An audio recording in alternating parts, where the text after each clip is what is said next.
We have a ruling class in the United States defined by its hatreds, not its loves, not its hopes, but by its hatreds. They hate all kinds of people, large groups of people, the deplorables, the bitter clingers, America's entire blue-collar population, the unfashionable people. They're hated by the people who run our country. But no one is hated more by them than a man called Alex Jones. Alex Jones is the single most censored man in all American history. He was the first media figure in our history to be completely erased in one day, deplatformed. Alex Jones was deplatformed before it was a common term. And not just deplatformed, sued, attacked. They attempted to criminally charge him. What did Alex Jones do wrong? Alex Jones didn't rape anybody. He didn't loot Macy's. He didn't burn a police station. He didn't invent a fake cryptocurrency and loot pension funds. He didn't start a pointless war that made this country poorer and more disorganized. He didn't open the southern border. No, Alex Jones had opinions that deeply rattled the people who run America. In fact, rattled a lot of us. And I'll just confess that I first heard of Alex Jones when he questioned the official story behind 9/11. And I, speaking for myself, was deeply offended by this. I didn't take any time to find out what he was saying, but I was bothered by the idea that this defining event in American history, which changed the life of everyone who lived here then, might not actually have unfolded as we were told it did. And that possibility was too destabilizing. And I remember feeling resentment toward Alex Jones for saying that. But several years later, I wound up in Austin, Texas, and through a chain of circumstances, wound up meeting Alex Jones. And I learned what everyone who has met him now knows, which is Alex Jones is not a crazy person. Alex Jones has said pretty far out things on TV from time to time. Not that far out. He hasn't said men can become women or Ukraine is a democracy, but within the bounds of, say, cable news, pretty far out. But fundamentally, Alex Jones is right about a lot of things. And in fact, that's why they don't like him. Alex Jones has an uncanny, really an amazing ability to predict events before they happen. He has called it, and he's done it on tape again and again, to the point where it's a meme on the internet. Alex Jones, prophet, not conspiracy nut, prophet.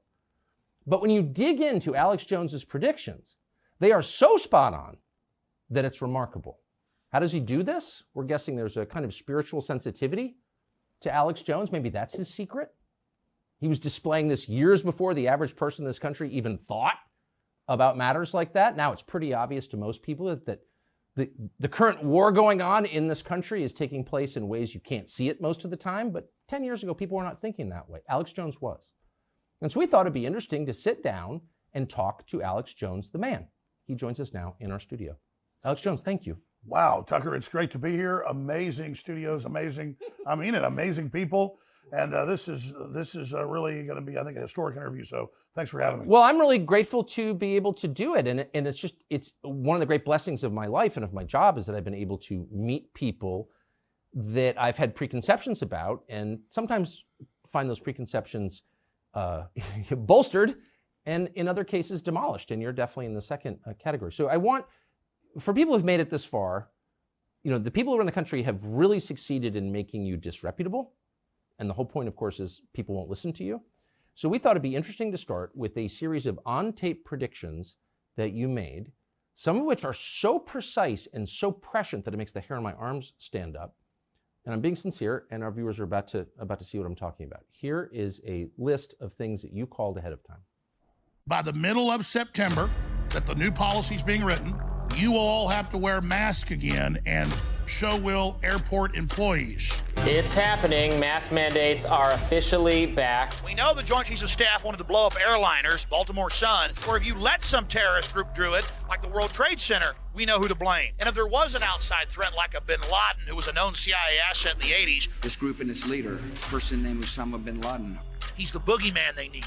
We're looking at a giant war in February right now. I predict the Russians are going to roll in. They're already there. They're going to roll in. With attacks across Ukraine, which is the size of Texas. It really was the Iraqis. That's just because they're getting ready to invade Iraq. And what a beautiful setup. Those 9/11 clips are crazy. I'm actually bothered by the precision of them. I'm not accusing you of being behind 9/11.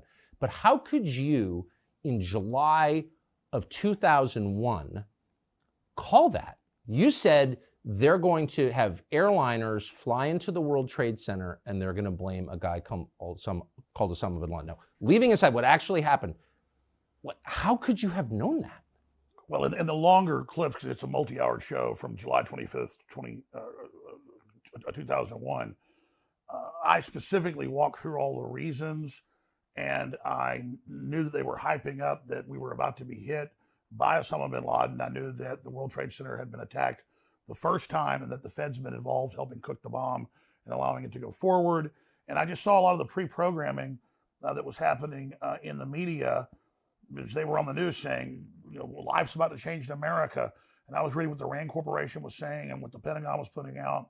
And I read the PNAC document from a year before, Rebuilding America's Defenses, that Dick Cheney had helped write. And it said we need a Pearl Harbor event on the American homeland to be able to bring in this police state and this control and then expand the American empire worldwide. So hundreds of pieces of data went into that prediction. But terrorists are going to hit the World Trade Center in July of 2001. I lived in the United States then. That was the last thing on my mind. And I lived in Washington. I know the guys who wrote the PNAC document because I shared an office with them. So I was more informed than the average person. And that was the last thing that crossed my mind in the summer of 2001. Like everyone else, I thought it was a Cessna. But how convinced were you that this was going to happen? I was completely convinced. In fact, in the full clip that's online, you can find it on Twitter and other places, it has been removed. I explained to people that they need to call the White House and tell the White House, we know if you allow these attacks that you're basically allowing it to happen. And it was similar to all the data we had when you said that on your show? On my show. And I gave the number out so people could actually call the White House. And then going back to October of last year, when the Russians went into Ukraine, I specifically said I think they'll go in by the end of February. And there was a lot of data that went into that. And then they specifically did go in on February 24th. And so I was able to make that prediction as well. But there was a lot of data and information that went into it. Sure. I'm just, for the record, I miscalled that completely. I didn't think they were going to do it. You were right. I was wrong, not for the first time. But the 9/11 thing, I remember that really well. Nobody was thinking like that. So you called it in public on tape. Did the 9/11 Commission, so if I'm the FBI and I'm investigating 9/11, you're like the first guy I would call because you're the only person who said that out loud. Did they call you? No, they didn't. But my most accurate prediction, going back over a decade, was when I read the Rockefeller Foundation Operation Lockstep, and they described using a virus to bring in world government, to bring in a world medical ID, that they would then build the social credit score off of, and that they would make people wear masks for fear, and that they would shut down sporting events and things like that, and basically phase in this new tyranny. So I was also able to specifically make that prediction over and over and over again because I was going off their own battle plans. Are you the only person in media who actually reads these reports? I don't think a lot of people do read them, but I do read them. I mean, I'm currently reading MIT reports from their top counsels, Pentagon reports. They have a working group called the Mad Scientist Group at the Pentagon that works with MIT. And if you go watch their hour-long, 2-hour-long, 3-hour-long meetings they have on YouTube with all the tops, I mean, we're talking hundreds of top scientists, they admit that they're building a post-human world, that soon everyone's going to be mind-controlled, that they're going to put smart dust in our food that they can electromagnetically control, and they just lay it all out right there. And I've learned what these people said in the 50s they would do were done by the 70s. What they said their plan was in the 70s for the 90s, they got done. And then when they had their Agenda 21 in Rio de Janeiro in 1992, the big UN summit, they described everything they would do up until the year 2000, and they got almost all of that done. And now they've got Agenda 2030, and we're going to ban your gas stoves, we're going to ban beef, we're going to ban single-family dwellings, we're going to ban private ownership of cars, we're going to do all this, and now you see them rolling it all out. So I'm not really making predictions in these high-level World Economic Forum and other large think tank groups. They are laying out the future, and they're high priests of the World Economic Forum. That's a consortium of all these groups. Yuval Noah Harari, you go read his quotes. The future's not human. The human era is over. The public is useless. I mean, this is a very anti-human system. So that's how I'm able to make predictions because they've given us a roadmap. They tell us where they want to take us. And so when the public wakes up, we push back on some of it, but they always come back. And so I'm just following the trajectory of where they say they want to take us. And there were a lot of white papers, not just the PNAC document from 2000, a year before 9/11, where they describe we really need big terror attacks. We really need Pearl Harbor events to get Americans to give up their rights.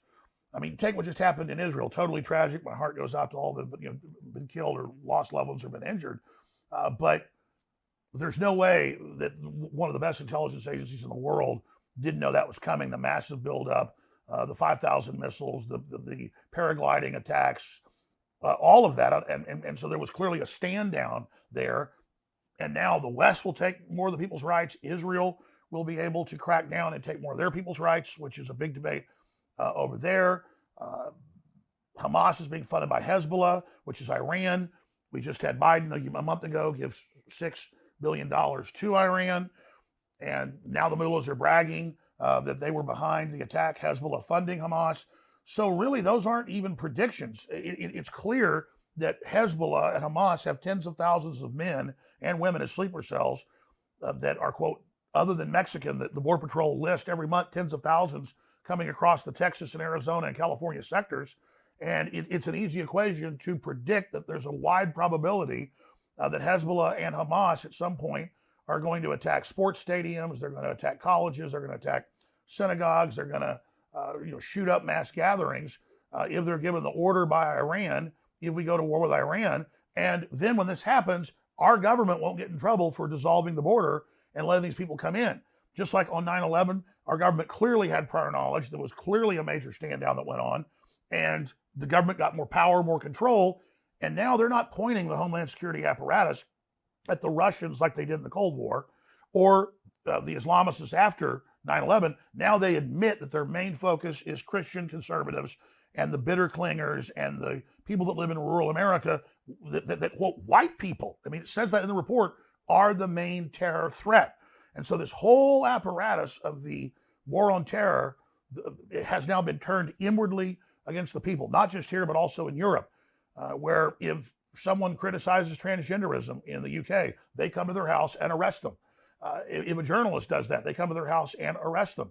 If somebody says, I think these surveillance cameras should start getting cut down, they come to their house and they arrest them for their free speech. And so this is a global movement by the mega corporations, by the BlackRocks and the State Streets and the Vanguards that control 80+% of world wealth to control our behavior. And Larry Fink of BlackRock has said that at the Davos Group repeatedly. We're going to use our control over all this finance and this global social credit score we're rolling out to control people's behavior. So that's really what this is. And then they use the threat of global warming. They use the threat of a virus. They use the threat of radical Islam to take our rights. But we really are the target. Even if by the way, none of that seems implausible at this point. I mean, just you're a measure of how the world has changed. If you'd said this to me 15 years ago, I'd have been like, someone's a crackpot and it's not me. And now after COVID, nothing you said seems crazy at all. I mean, you may be right, you may be wrong, but it's not out of the realm of possibility, obviously. But even if I disagree with what you just said, I would think that's pretty interesting. It's an interesting perspective. Why do you think, you've committed no crime, you'd be in jail if you had. Why do you think they hate you so much? Because I do read their documents and I do read their books, and we were effectively getting a lot of people in the military and the intelligence agencies who were compartmentalized and who tuned into my show and saw my films and read my books and things. And they clicked with it and said, wow, I see all this going on around me. He's not lying about it. And then I would give them other pieces that I discovered or my other guests had discovered. And so it was giving them an operational awareness outside of their compartmentalization. And so we had massive success in the military, in the police, and in the intelligence agencies, not just here, but around the world. And so our penetration into those areas to help people expand their awareness that we're inside the government, inside corporations, was triggering a lot of whistleblowers, was triggering a lot of people not going along with the program. And so really my sin was decompartmentalization of the population.